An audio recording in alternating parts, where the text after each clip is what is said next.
ഉണ്ടാക്കുന്നത് ആണപ്പത്തലാണ്. ഇതിന് കക്ക റോട്ടി, കുഞ്ഞിപ്പത്തൽ എന്നൊക്കെ പറയാറുണ്ട്. ഡിന്നറിന് ഉണ്ടാക്കാൻ പറ്റിയ വളരെ ടേസ്റ്റി ആയിട്ടുള്ള ഒരു വിഭവമാണ്. ഇന്ന് ഞാനിത് ബീഫ് വെച്ചിട്ടാണ് ഉണ്ടാക്കുന്നത്. ചിക്കനും മട്ടനും ഒക്കെ വെച്ചിട്ട് ഇത് ഉണ്ടാക്കാം. ഇതെങ്ങനെയാണ് ഉണ്ടാക്കുന്നതെന്ന് നോക്കാം. ഇതിനു വേണ്ടി നമുക്ക് ആദ്യം തന്നെ അരി കുതിർത്തെടുക്കണം. അതിനുവേണ്ടി ഞാനിവിടെ എടുക്കുന്നത് നമ്മൾ സാധാരണ ചോറൊക്കെ ഉണ്ടാക്കാൻ ഉപയോഗിക്കുന്ന പുഴുങ്ങലരിയാണ്, വെളുത്ത പുഴുങ്ങലരി. ഇത് ഞാൻ 1 കപ്പാണ് എടുത്തിട്ടുള്ളത്. ഇതൊരു ബൗളിലേക്ക് ഇടാം. നിങ്ങൾക്ക് ഇതിനു വേണ്ടി പൊന്നി അരിയോ അതല്ലെങ്കിൽ വേറെ ഏതെങ്കിലും പുഴുങ്ങലരിയോ യൂസ് ചെയ്യാം. ഞാനിവിടെ ബോധന എന്ന് പറയുന്ന പുഴുങ്ങലരിയാണ് എടുത്തിട്ടുള്ളത്. ഞാനിവിടെ വെള്ളം തിളപ്പിക്കാൻ വെച്ചിട്ടുണ്ട്. ഇത് നന്നായിട്ട് വെട്ടിത്തിളച്ച് വരുന്ന സമയത്ത് നമുക്കിത് ഈ അരിയിലേക്ക് ഒഴിച്ചു കൊടുക്കണം. ഇത് നന്നായിട്ട് തിളച്ച് വരാൻ തുടങ്ങിയിട്ടുണ്ട്. ഇത് നമുക്ക് അരിയിലേക്ക് ഒഴിച്ചിട്ട് ഈ അരി നന്നായിട്ട് കുതിർത്തെടുക്കണം. നന്നായിട്ട് തിളപ്പിച്ചിട്ട് വേണം ഇത് അരിയിലേക്ക് ഒഴിക്കാൻ. എങ്കിലേ നമുക്ക് മിക്സിയിൽ ഇത് പെട്ടെന്ന് അരച്ചെടുക്കാൻ പറ്റുള്ളൂ. ഇത് നമുക്കിവിടെ അടച്ചു വെക്കാം. ചൂടോടുകൂടി തന്നെ ഇതിങ്ങനെ അടച്ചു വെക്കണം. എന്നിട്ട് കുറഞ്ഞതൊരു 3 മണിക്കൂറെങ്കിലും നന്നായിട്ട് കുതിർത്തെടുക്കണം. അതിനുശേഷം നമുക്ക് ഈ അരി അരച്ചെടുക്കാം. ഇതിപ്പോൾ ഏകദേശം 3-4 മണിക്കൂറായിട്ടുണ്ട് ഞാൻ ഈ അരി കുതിർക്കാൻ വെച്ചിട്ട്. നന്നായിട്ട് കുതിർന്ന് വന്നിട്ടുണ്ട്. നമുക്കിതൊന്ന് കഴുകിയെടുക്കാം. ഈ അരി ഞാൻ നന്നായിട്ട് കഴുകിയെടുത്തിട്ടുണ്ട്. ഇനി അരിയിലേക്ക് നമുക്ക് തേങ്ങ ചേർക്കാം. ഞാനിവിടെ 1 തേങ്ങ ചിരകിയതാണ് ചേർക്കുന്നത്. 1 തേങ്ങ മുഴുവനായിട്ട് ചേർക്കുന്നുണ്ട്. 1 സവാളയുടെ പകുതി കൂടി ഇതിലേക്ക് ചേർക്കാം. അധികം പൊടിയായിട്ടൊന്നും അരിയണ്ട, അല്പം വലുതായിട്ട് അരിഞ്ഞാൽ മതി. നമ്മളിത് അരച്ചെടുക്കുന്നതാണ്. ഇനി ഇതിലേക്ക് 3 ടീസ്പൂൺ പെരുംജീരകം, അതായത് വലിയ ജീരകം ചേർക്കാം. ആവശ്യത്തിനുള്ള ഉപ്പ് ചേർക്കാം. ഇതെല്ലാം കൂടെ നന്നായിട്ടൊന്ന് മിക്സ് ചെയ്തെടുക്കാം. ഇനി നമുക്കിത് മിക്സിയുടെ ജാറിലിട്ട് നന്നായിട്ട് അരച്ചെടുക്കാം. മുഴുവനും ഒരുമിച്ച് അരക്കാൻ പറ്റില്ല, 2 പ്രാവശ്യമായിട്ടാണ് ഞാനിത് അരക്കുന്നത്. ഇതിലേക്ക് ആവശ്യത്തിനുള്ള വെള്ളം കൂടി ഒഴിച്ചു കൊടുക്കാം. അരി മുങ്ങിക്കിടക്കാൻ പാകത്തിലുള്ള വെള്ളം ഒഴിക്കണം. കാരണം പുഴുങ്ങലരി ആയതുകൊണ്ട് ഇത് അരിഞ്ഞ് കിട്ടുമ്പോൾ നല്ല ടൈറ്റായിട്ട് വരും. അതുകൊണ്ട് ആവശ്യത്തിനുള്ള വെള്ളം ഒഴിച്ചു കൊടുക്കുക. ഞാനിതിവിടെ നന്നായിട്ട് അരച്ചെടുത്തിട്ടുണ്ട്. ഇതൊരു ബൗളിലേക്ക് ഒഴിക്കാം. ബാക്കിയുള്ള അരിയും കൂടി നമുക്ക് നന്നായിട്ട് അരച്ചെടുക്കാം.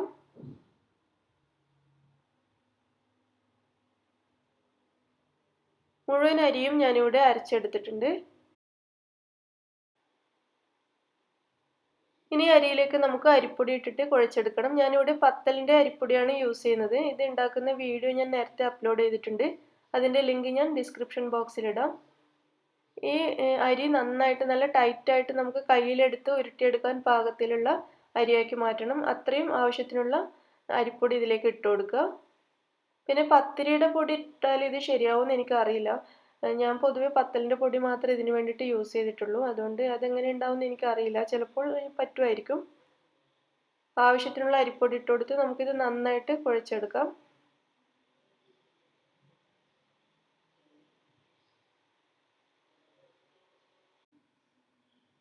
അരി നന്നായിട്ട് ഞാനിവിടെ കുഴച്ച് വെച്ചിട്ടുണ്ട്. ഇനി അരിയിൽ നിന്നും അല്പം എടുത്തിട്ട് നമുക്ക് കൈവെള്ളയിൽ വെച്ച് നന്നായിട്ട് നീളത്തിലൊന്ന് ഉരുട്ടിയെടുക്കാം. നീളത്തിൽ ഇതുപോലെ ഈ ഒരു ഷേപ്പിൽ നന്നായിട്ട് ഉരുട്ടിയെടുക്കുക. എന്നിട്ട് നമുക്കിത് സ്റ്റീം ചെയ്യാനുള്ള പാത്രത്തിലേക്ക് മാറ്റി കൊടുക്കാം. പൊതുവേ ആണപ്പത്തിരി ഉണ്ടാക്കുമ്പോൾ ഇതുപോലെയല്ല ചെയ്യുന്നത്. ചെറിയ ചെറിയ ഉരുളകളെടുത്ത് നല്ലൊരു ബോൾസ് ആക്കിയിട്ട് അതൊന്ന് പ്രസ് ചെയ്ത് കൊടുത്തിട്ട് വെക്കുകയാണ് ചെയ്യുന്നത്. അതാകുമ്പോൾ നമുക്ക് ഒരുപാട് സമയം വേണം ഉണ്ടാക്കിയെടുക്കാൻ. ആ ഒരു ബുദ്ധിമുട്ട് ഓർത്തിട്ട് തന്നെയാണ് ആണപ്പത്തിരി പലരും ഉണ്ടാക്കാതിരിക്കുന്നത്. അപ്പോൾ ഇതുപോലെ ചെയ്യുകയാണെങ്കിൽ വളരെ എളുപ്പമാണ്. ഇതുപോലെ നീളത്തിൽ ഉരുട്ടിയെടുത്ത് സ്റ്റീം ചെയ്തെടുക്കുക. നന്നായിട്ട് വെന്തതിന് ശേഷം അല്പം ഒന്ന് തണുത്തിട്ട് നമുക്കിത് ചെറിയ ചെറിയ പീസായിട്ട് കട്ട് ചെയ്തെടുക്കാം. ഇങ്ങനെയാകുമ്പോൾ നല്ല എളുപ്പമാണ്, കാണാൻ നല്ല ഭംഗിയാണ്, കഴിക്കാനും നല്ല ടേസ്റ്റാണ്. ചെറിയ ചെറിയ അരിമണി പോലെ ആയി വരുമ്പോൾ നമുക്ക് കഴിക്കാൻ നല്ല ടേസ്റ്റാണ്. സ്റ്റീം ചെയ്യാനുള്ള 4 പാത്രത്തിലും ഞാനിതിങ്ങനെ ഉരുട്ടി വെച്ചിട്ടുണ്ട്. ഇനി നമുക്കിത് സ്റ്റീം ചെയ്തെടുക്കണം. അതിനുവേണ്ടി നമുക്കിതാദ്യം ഇതിൻ്റെ തട്ടിലേക്ക് ഇത് മാറ്റി കൊടുക്കാം. സ്റ്റീം ചെയ്യാൻ വേണ്ടി ഞാനൊരു പ്രഷർ കുക്കറിൽ ഇവിടെ വെള്ളം വെച്ചിട്ടുണ്ടായിരുന്നു. ഇത് നന്നായിട്ട് തിളച്ച് വരുന്നുണ്ട്. നമുക്കിതിലേക്ക് നമ്മൾ ഉണ്ടാക്കിയ പത്തൽ വെച്ച് കൊടുക്കാം. ഇതല്ലെങ്കിൽ ഇഡ്ഡലി പാത്രത്തിൽ വെച്ചിട്ട് സ്റ്റീം ചെയ്തെടുത്താലും മതി. പ്രഷർ കുക്കറിലാകുമ്പോൾ ഒന്നുകൂടി പെട്ടെന്ന് നമുക്ക് വെന്ത് കിട്ടും. നമുക്കിതിൻ്റെ മൂടി ഇട്ട് കൊടുക്കാം. ഇത് വേവിക്കുന്ന സമയത്ത് വെയിറ്റ് ഇടണ്ട. പക്ഷേ എൻ്റെ പ്രഷർ കുക്കർ ഇതിൽ വെയിറ്റ് ഫിക്സ് ആയിട്ട് വരുന്നതാണ്.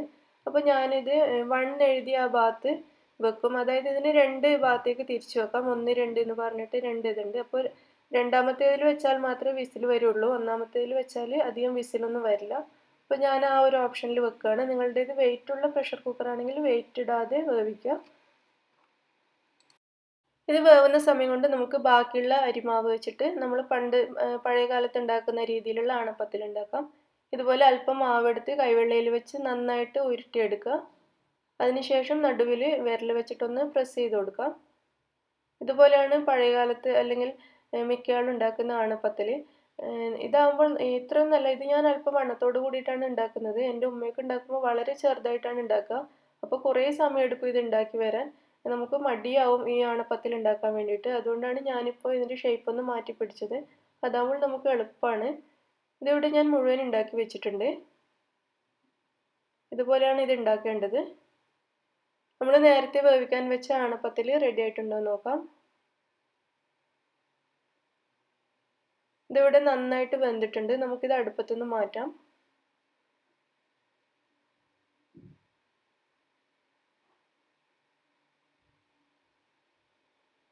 നമുക്കിത് തണുക്കാൻ വെക്കാം. തണുത്തതിന് ശേഷം ഇത് കട്ട് ചെയ്യാം. നമ്മൾ രണ്ടാമത് ഉണ്ടാക്കിയ ആണപ്പത്തിൽ കൂടി നമുക്ക് ഈ പ്രഷർ കുക്കറിൽ വെച്ചിട്ട് നന്നായിട്ട് വേവിച്ചെടുക്കാം.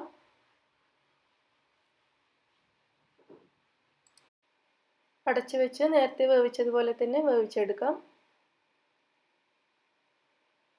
ഇതിവിടെ തണുത്തിട്ടുണ്ട്. നമുക്കിനി ഇത് കട്ട് ചെയ്തെടുക്കണം. ഒരു 5-6 ഒക്കെ ഒരുമിച്ച് വെച്ച് നമുക്ക് ഇതുപോലെ പെട്ടെന്ന് കട്ട് ചെയ്തെടുക്കാം. വളരെ ഈസിയാണ്.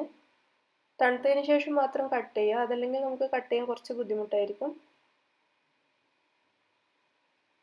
ഇതുപോലെ ചെറുതായിട്ട് കട്ട് ചെയ്തെടുക്കുക. മുഴുവൻ പത്തലും ഞാനിവിടെ കട്ട് ചെയ്ത് വെച്ചിട്ടുണ്ട്. ഇതിപ്പോൾ കാണാൻ തന്നെ നല്ല ഭംഗിയില്ല. ഉണ്ടാക്കാനാണെങ്കിൽ വളരെ എളുപ്പമാണ്. സാധാരണ ആണപ്പത്തിൽ ഉണ്ടാക്കുന്ന പണിയൊന്നുമില്ല. പെട്ടെന്ന് ഉണ്ടാക്കിയെടുക്കാൻ കഴിയും.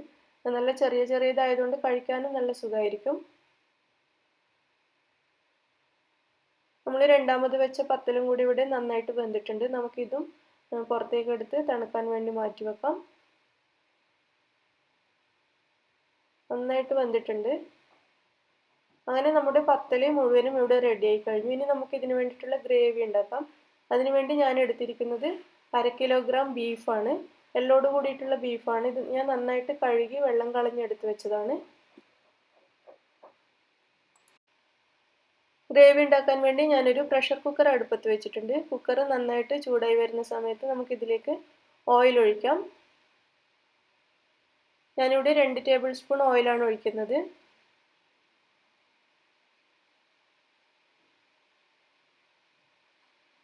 ഓയിൽ നന്നായിട്ട് ചൂടായി വരാൻ തുടങ്ങിയിട്ടുണ്ട്. നമുക്കിതിലേക്ക് കറിവേപ്പില ചേർക്കാം.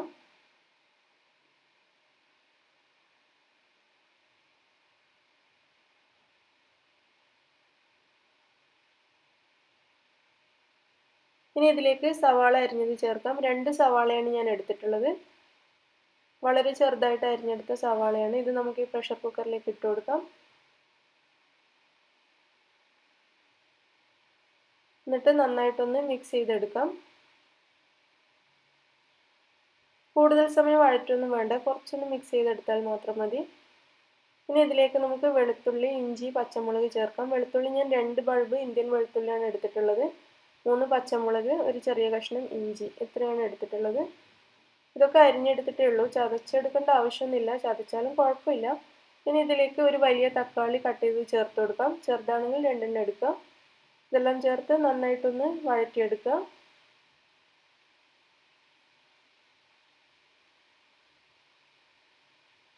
ഇതിലേക്ക് 1 ടേബിൾ സ്പൂൺ മുളക് പൊടി ചേർക്കാം. 1/2 ടേബിൾ സ്പൂൺ മല്ലിപ്പൊടി, 1/4 ടീസ്പൂൺ മഞ്ഞൾപ്പൊടി. ഇത് മൂന്നും ചേർത്ത് നന്നായിട്ട് മിക്സ് ചെയ്തെടുക്കാം. പൊടികളുടെ പച്ചമണം മാറുന്നത് വരെ 1-2 മിനിറ്റ് നന്നായിട്ടൊന്ന് വഴറ്റുക.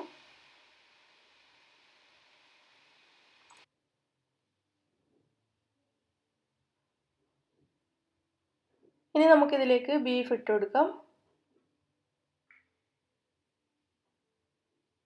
ബീഫ് ചേർത്ത് ഒന്നുകൂടി നന്നായിട്ട് മിക്സ് ചെയ്തെടുക്കാം.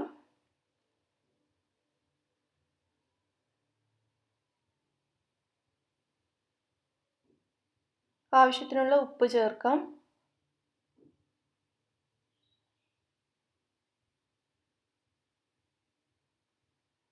ഇനി ഇതിലേക്ക് നമുക്ക് ചൂടുവെള്ളം ചേർക്കാം.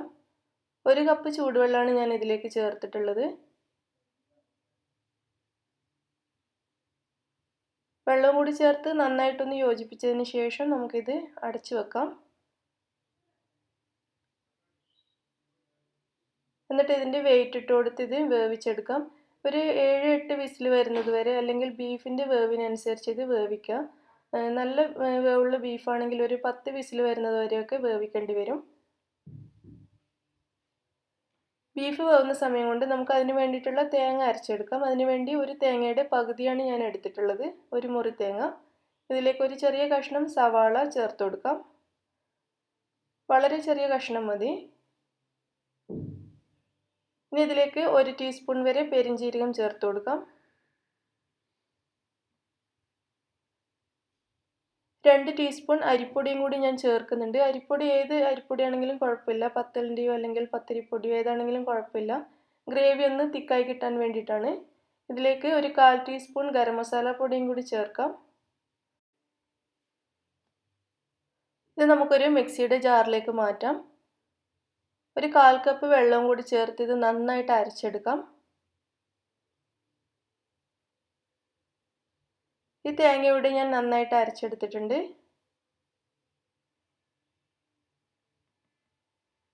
ഇതിവിടെ മാറ്റി വെക്കാം. ഞാൻ ഈ പ്രഷർ കുക്കർ 7-8 വിസിലിന് ശേഷം ഓഫാക്കിയിട്ടുണ്ടായിരുന്നു. ഇതിൻ്റെ ആവിയൊക്കെ പോയിട്ടുണ്ട്. നമുക്കിത് തുറന്ന് നോക്കാം. ബീഫ് നന്നായിട്ട് വെന്തിട്ടുണ്ട്.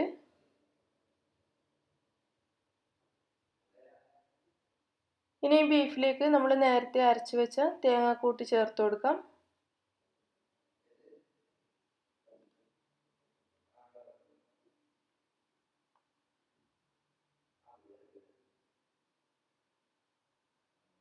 ഈ ജാറിലേക്ക് അല്പം വെള്ളവും കൂടി ഞാൻ ഒഴിച്ച് ഇതിലേക്ക് കറിയിലേക്ക് ചേർത്തിട്ടുണ്ട്. നന്നായിട്ടൊന്ന് മിക്സ് ചെയ്തെടുക്കാം.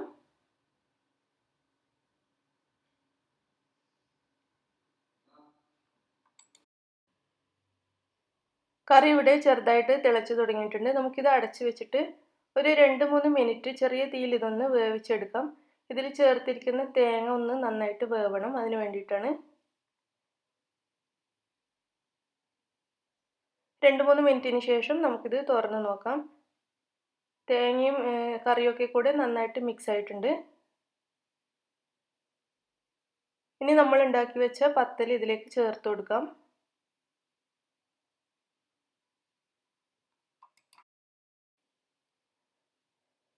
പത്തൽ മുഴുവൻ ഇതിലേക്ക് ചേർത്തതിന് ശേഷം നമുക്കിത് നന്നായിട്ടൊന്ന് മിക്സ് ചെയ്തെടുക്കണം. പത്തലിൻ്റെ എല്ലാ ഭാഗത്തും ഗ്രേവി എത്തുന്ന രീതിയിൽ നന്നായിട്ട് യോജിപ്പിക്കുക.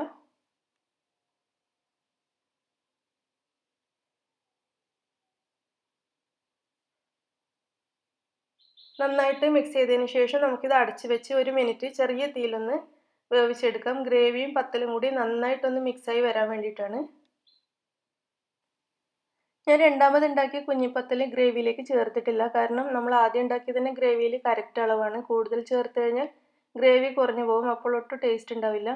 ഇനി ഇത് നമുക്ക് സ്നാക്സ് ആയിട്ട് യൂസ് ചെയ്യാം. നമ്മൾ കല്ലുമ്മക്കായൊക്കെ ഫ്രൈ ചെയ്യുന്ന പോലെ മുളകും മഞ്ഞൾപ്പൊടിയും ഗരം മസാലയും ഒക്കെ ചേർത്ത് ഇത് നന്നായിട്ട് ഫ്രൈ ചെയ്താൽ നമുക്ക് നല്ലൊരു സ്നാക്സ് ആയിട്ട് യൂസ് ചെയ്യാം. വളരെ ടേസ്റ്റാണ് അങ്ങനെ കഴിക്കാൻ.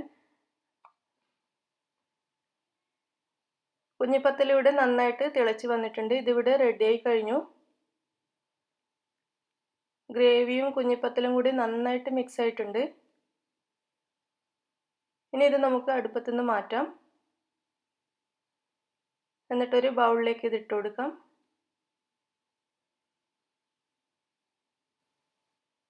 നല്ല ചെറിയ ചെറിയ പത്തലായിട്ടാണ് ഇരിക്കുന്നത്. അതുകൊണ്ട് തന്നെ നമുക്ക് സ്പൂൺ കൊണ്ടൊക്കെ കഴിക്കാൻ നല്ല സുഖമാണ്.